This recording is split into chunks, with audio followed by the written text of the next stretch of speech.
Futebolaço, eu sou o Dieguinho. Bom, galera, tá entrando no ar a nossa terceira edição desta sexta-feira, como sempre, com muitas informações para trazer para vocês. Antes disso, ó, dedo no like no começo do vídeo que já me ajuda bastante. Se você for novo aqui no canal, já se inscreve, ativa o sininho das notificações e segue a gente também lá no Instagram, beleza? E ó, vamos começar o vídeo com a notícia aqui cabulosa, meu parceiro. Quando eu vi, o cucuruco até coçou.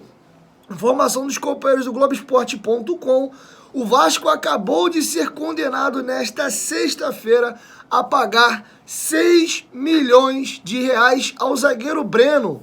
Breno tem 33 anos hoje de idade, né? Veio para o Vasco naquele ano de 2017, foi muito bem, inclusive, fazendo a dupla de zaga ali com o Anderson Martins, foi tão bem que o Vasco renovou. E desde a sua renovação, a partir do ano seguinte, foi um problema de joelho atrás do outro. Ele e Ramon não conseguiram voltar a atuar. O jogador ingressou na justiça e eu vou trazer para vocês detalhes aqui, é muito juridiquês, algumas situações aqui, então gostaria de pontuar. Mas olha o tamanho da dívida. De acordo com o documento obtido pelo GE, a juíza Kíria Simões Garcia reconheceu os débitos salariais, 4 meses de salários atrasados, indenização do seguro obrigatório e dano moral, né? Os 4 meses de seguro não se discute, ou 4 meses de salário atrasado não se discute. Infelizmente o Vasco era essa várzea mesmo. Mas vamos lá. Breno entrou com ação contra o Cruz Maltino em março de 2021 e cobrava 13 milhões na 71ª Vara do Trabalho do Rio de Janeiro. Na época, o clube carioca disse que a ação era descabida e negava o acidente de trabalho. Uma perícia, contudo, apontou que o trabalho no Vasco agravou as lesões. A defesa do jogador ainda vai recorrer em relação ao 13º salário, férias, estabilidade provisória, fundo de garantia dos tempos de serviço e multas. Caso consiga, a quantia pode subir para aproximadamente 8 milhões de reais. Após a conclusão do processo, os valores entrarão no Regime Centralizado de Execuções, o RCE.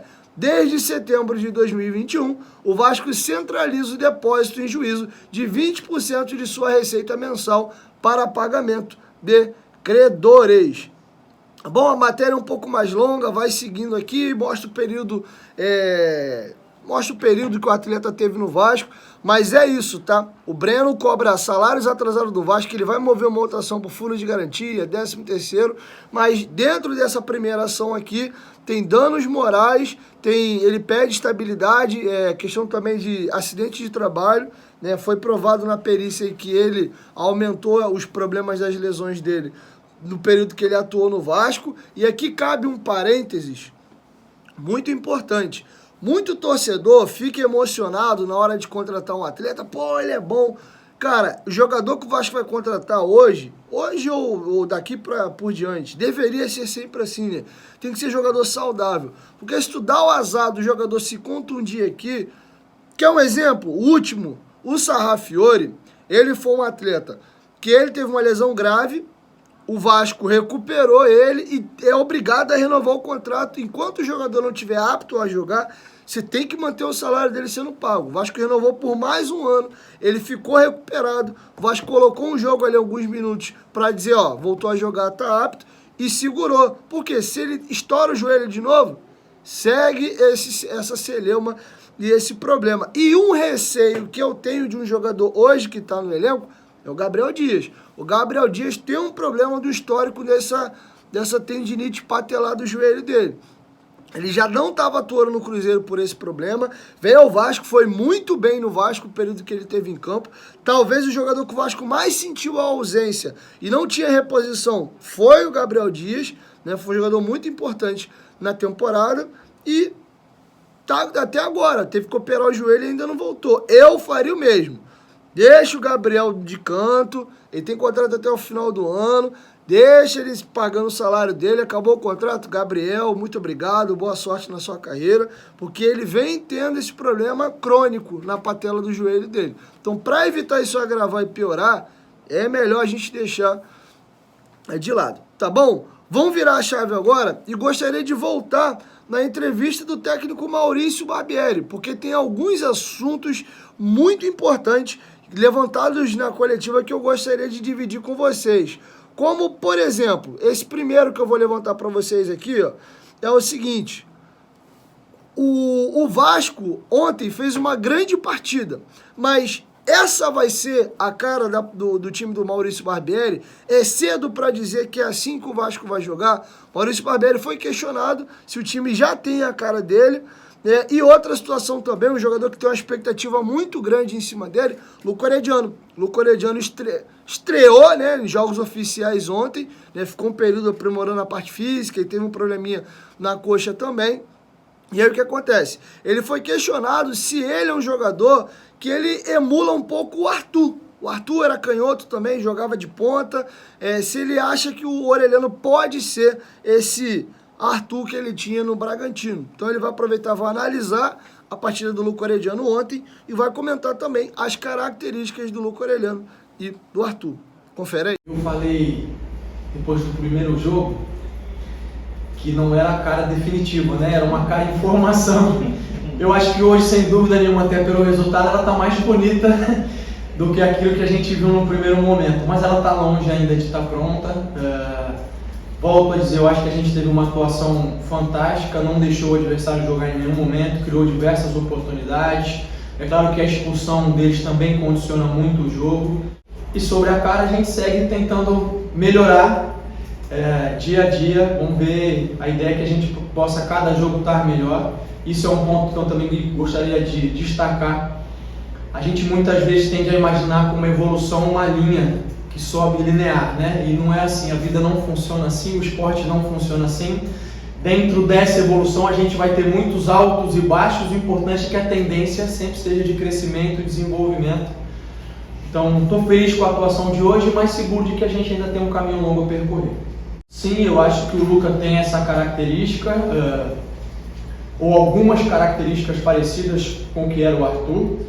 Ele tem algumas questões diferentes, é um jogador que gosta de flutuar um pouco mais, gosta de se movimentar um pouco mais.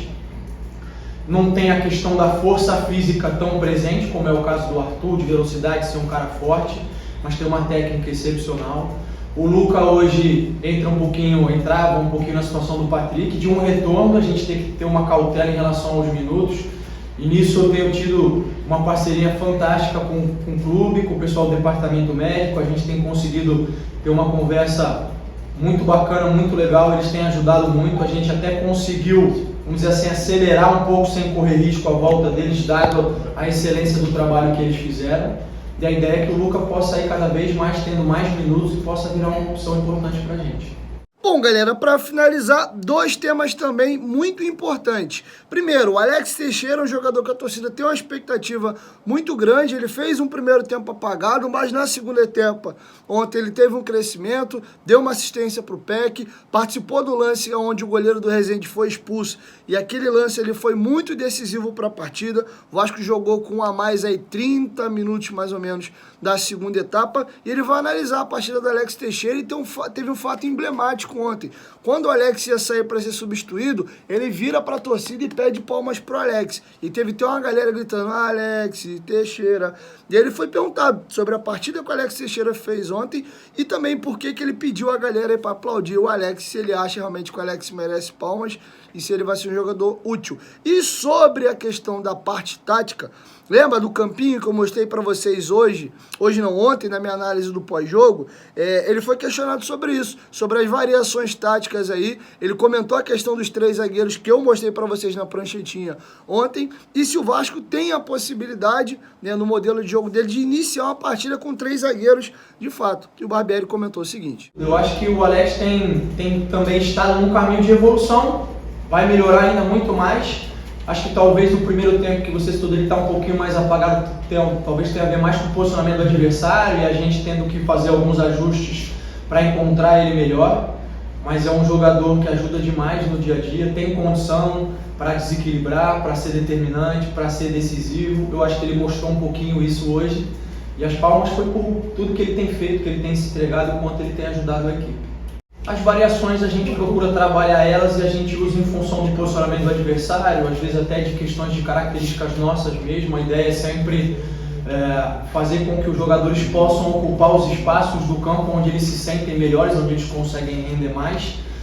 Mas tem a ver também com as estruturas de jogo adversário, digo, da formação, aonde a gente consegue gerar superioridade, aonde a gente consegue gerar dúvida no adversário, como é que a gente consegue gerar dinâmicas que gerem desequilíbrio e possibilitem a gente ter algumas vantagens. As vantagens podem ser de tempo, porque a gente consegue explorar alguns espaços na defesa. As vantagens podem ser técnicas, se a gente consegue isolar um jogador, por exemplo, muito bom num contra um com o adversário, como foi a situação do Eric no final. O Eric, quando entrou, o Eric Marques estava vindo muito para dentro e o Paulo por fora. E a gente não, joga você aberto para abrir o lateral, você vai ficar numa situação de um contra um e deixa o Paulinho vir por dentro. E acabou saindo o gol do Pedro numa situação dessa. Então são dinâmicas que a gente procura trabalhar e procura desenvolver em função dos adversários. É claro que quanto mais tempo, mais isso fica consolidado, mais possibilidades a gente tem de dentro de uma mesma partida alternar, né? A gente ainda está nesse processo. Em relação a jogar com 3 zagueiros, claro, acho que é uma possibilidade. Eu costumo dizer que não existe uma única solução para um problema. E aí a gente tem que saber ter mais de uma solução ou ter soluções diferentes para o mesmo problema, até porque os problemas não são todos iguais, né? Então é isso que a gente está tentando nesse início de trabalho, é desenvolver soluções, é desenvolver dinâmicas que ajudem a equipe, que possam fazer com que a gente sobressaia aos adversários. Bom, galera, é isso. Essas eram as informações que eu tinha para trazer para vocês nesse vídeo. E amanhã, meio-dia, a nossa primeira edição chega aí com muita informação para vocês, beleza? 1, 2, 3, futebolaço, tamo junto, família. Qualquer momento, de quem volta, vai, tamo junto. Valeu, fui!